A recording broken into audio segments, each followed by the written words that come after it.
ગુજરાતમાં દારૂ બેફામ રીતે વેચાય છે. જેટલો ઇઝી દમણમાં નથી દારૂ અવેલેબલ થતો, એનાથી વધારે ઇઝી રીતે ગુજરાતમાં દારૂ અવેલેબલ છે. અને તેનું દૃષ્ટાંત આ વીર નર્મદ યુનિવર્સિટીમાં થયેલો દારૂનો કાંડ છે. હવે મને બતાવો કે વીર નર્મદ યુનિવર્સિટીમાં દારૂ કેવી રીતે પહોંચ્યો? શું એમાં પોલીસોને જાણ નથી? શું પોલિટિશિયનોને જાણ નથી? તમે ગુજરાતમાં આટલી માત્રામાં દારૂ વેચાય છે એ બધાને જ જાણકારી છે. મેં તો કહું છું કે ભાઈ ગુજરાતમાં દારૂબંધી હટાવી લો, જેથી ગુજરાતમાં મોટું રેવન્યુની આવક થાય. ગુજરાત સાથે સાથે ભારત સરકારની પણ રેવન્યુની આવક થાય. બાકી દારૂ તો આમો પીતા જ છે.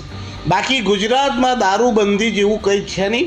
એ તો કાગળ ઉપર દારૂબંધી છે. લોકોને હેરાન કરવામાં આવ્યા, પરેશાન કરવામાં આવ્યા. 31ના દિવસે નાકા ઉપર ઊભી રહીને રીતસરની ઉઘરાણી કરાય છે. આવા જ ગુજરાતના અપડેટ્સ જાણવા માટે ફોલો કરો ગુજમાં.